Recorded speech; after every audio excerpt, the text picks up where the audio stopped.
আসসালামু আলাইকুম। ওয়ালাইকুম আসসালাম। বাবা, আপনি কি আমাকে আরেকজন নবীর গল্প বলবেন?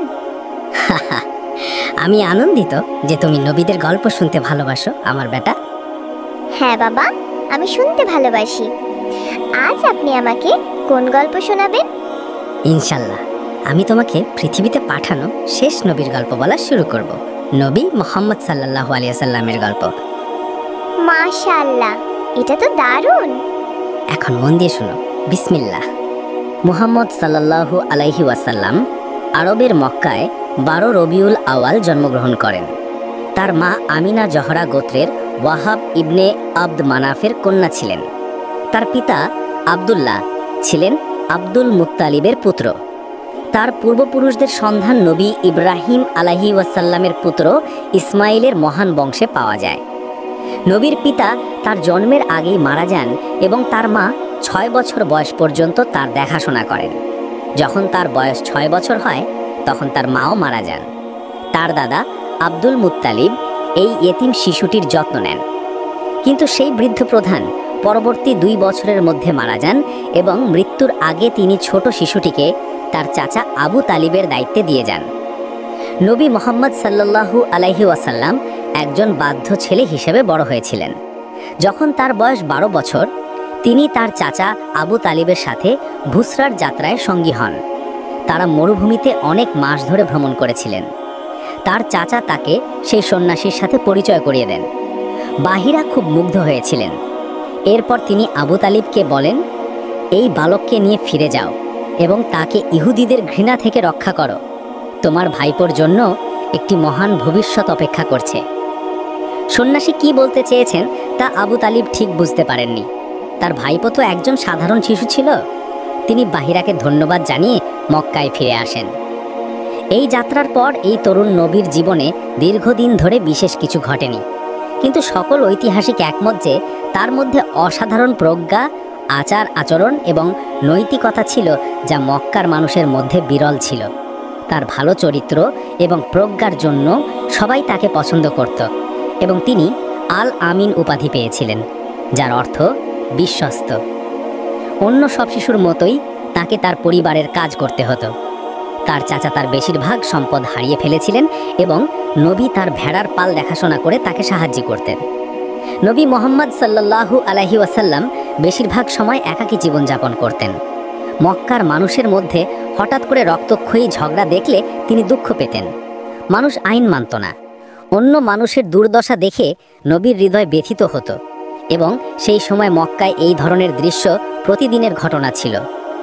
যখন নবীর বয়স 25 বছর তিনি আরও একবার সিরিয়ায় ভ্রমণ করেন, আর এখানেই তার জীবনের ভালোবাসা খাদিজার সাথে দেখা হয়। খাদিজা ছিলেন তৎকালীন সবচেয়ে সুন্দরী এবং সম্ভ্রান্ত নারীদের একজন এবং তিনি একটি খুব ধনী পরিবারের সদস্য ছিলেন। কিন্তু তিনি ছিলেন একজন বিধবা।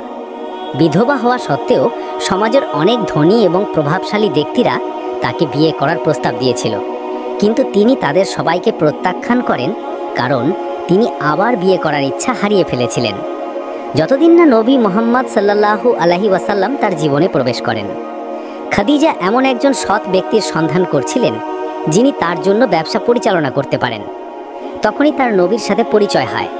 তিনি জানতে পারেন যে যদিও তিনি ইয়েতিম এবং দরিদ্র ছিলেন, তিনি একটি সম্ভ্রান্ত পরিবার থেকে এসেছিলেন। এই মানুষটি ছিলেন নিষ্কলঙ্ক নৈতিক চরিত্রের অধিকারী এবং সর্বত্র সবচেয়ে সৎ মানুষ হিসেবে পরিচিত ছিলেন। নবী শীঘ্রই তার জন্য কাজ করা শুরু করেন এবং একজন চাকরকে সাথে নিয়ে তার প্রথম ব্যবসায়িক যাত্রায় বের হন। তারা ফিরে আসার পর তিনি তার চাকরকে জিজ্ঞাসা করেন নবীর আচরণ সম্পর্কে। চাকরটি তার বিবরণে তাকে অবাক করে দেয়। সে বলে, এই যুবক আমার দেখা সবচেয়ে দয়ালু মানুষ। অন্য অনেকের মতো তিনি কখনো আমার সাথে রূঢ় আচরণ করেননি এবং যখন আমরা মরুভূমিতে প্রখর রোদের নিচে ভ্রমণ করছিলাম তখন সবসময় একটি মেঘ আমাদের অনুসরণ করত, আমাদের ছায়া দিত। শুধু তাই নয়, এই নতুন কর্মচারী একজন ভালো ব্যবসায়ীও প্রমাণিত হন। প্রথমে তিনি তার দেওয়া পণ্য বিক্রি করেন, তারপর সেই লাভ দিয়ে অন্য পণ্য কিনে আবার বিক্রি করেন, এভাবে দ্বিগুণ লাভ করেন। খাদিজা নবীকে মনে মনে গভীরভাবে পছন্দ করতে শুরু করেন। যদিও তিনি 15 বছরের ছোট ছিলেন, তবুও তিনি মনে মনে এই মানুষটিকে বিয়ে করার সিদ্ধান্ত নেন। পরের দিন তিনি তার বোনকে নবীর কাছে বিয়ের প্রস্তাব নিয়ে যান। একদিন তারা নবীর কাছে গিয়ে বললেন, আপনি এখনো বিয়ে করেননি কেন? নবী উত্তর দিলেন, অভাবের কারণে। বোন বললেন, যদি আমি আপনাকে একজন সম্ভ্রান্ত এবং সুন্দরী স্ত্রীর প্রস্তাব দিই, আপনি কি আগ্রহী হবেন? নবী জানতে চাইলেন সে কে। যখন সে তার বোনের খাদিজার কথা উল্লেখ করেন, নবী বিস্ময়ে হাসতে শুরু করেন। নবী হেসে বললেন, আমি কিভাবে তাকে বিয়ে করতে পারি? সে শহরের সবচেয়ে সম্ভ্রান্ত ব্যক্তিদেরও ফিরিয়ে দিয়েছে। তারাই দরিদ্র মেষপালকের চেয়ে অনেক বেশি ধনী এবং প্রভাবশালী ছিলেন। বোন বললেন, আপনি চিন্তা করবেন না, আমি সব ব্যবস্থা করব। এর কিছুদিন পরেই নবী সাল্লাল্লাহু আলাইহি ওয়াসাল্লাম খাদিজা রাদিয়াল্লাহু আনহাকে বিয়ে করেন। এটি ছিল মানব ইতিহাসের সবচেয়ে প্রেমময়, সুখী এবং পবিত্র বিবাহগুলোর মধ্যে একটি সূচনা। এই বিবাহ তাকে এমন একজন নারীর প্রেমময় হৃদয় দিয়েছিল, যিনি তাকে সান্ত্বনা দিতেন এবং তার মধ্যে আশার একটি মিটমিটে শিখা বাঁচিয়ে রাখতেন যখন কোনো পুরুষ তাকে বিশ্বাস করত না। এরপর নবী বহু বছর ধরে একটি সচ্ছল জীবনযাপন করেন। যখন নবীর বয়স ৩৫ বছর, তিনি তার বিচক্ষণতার দ্বারা একটি গুরুতর বিরোধের সমাধান করেন, যা আরবকে নতুন করে যুদ্ধের দিকে ঠেলে দেওয়ার হুমকি দিয়েছিল। এটি ছিল কাবা পুনর্নির্মাণের সময়। সেখানে জড়ো হওয়া প্রতিটি গোত্রই পবিত্রতম বস্তু হাজার ই আসওয়াদ বা কালো পাথরটিকে তোলার সম্মান পেতে চেয়েছিল।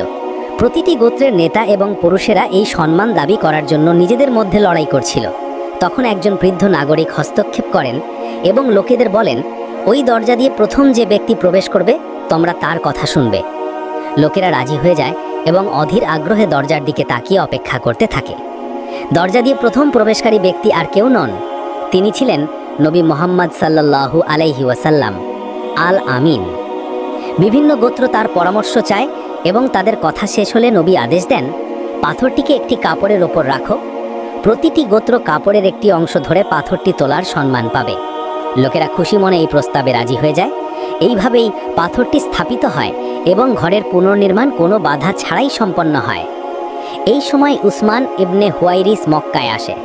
সে বাইজেন্টাইন সোনা ব্যবহার করে মক্কার লোকদের প্রলোভিত করার এবং এই অঞ্চলটিকে রোমান সরকারের ওপর নির্ভরশীল করার চেষ্টা করেছিল, কিন্তু তার চেষ্টা ব্যর্থ হয়, কারণ নবী হস্তক্ষেপ করেন এবং মক্কার লোকদের ওয়ার্নিং দেন। নবী সবসময় গরিব এবং অভাবীদেরও সাহায্য করতেন।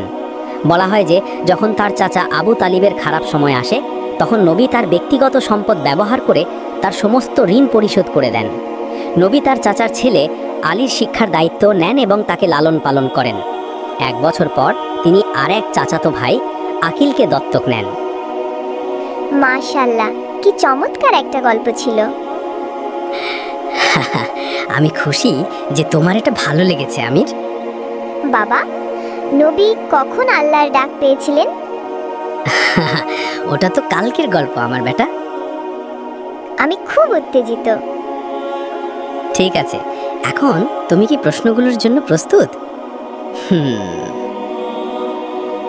আমাকে বলো, নবী মুহাম্মদ সাল্লাল্লাহু আলাইহি ওয়াসাল্লামের পিতা কে ছিলেন? তার পিতা ছিলেন আব্দুল্লাহ, আব্দুল মুত্তালিবের পুত্র। খুব ভালো আমির। আর তার মায়ের নাম কি ছিল? তার মায়ের নাম ছিল আমিনা। নবীর বাবা ও মা কখন মারা যান? নবীর পিতা তার জন্মের আগেই মারা যান এবং তার মা মারা যান যখন তার বয়স 6 বছর ছিল।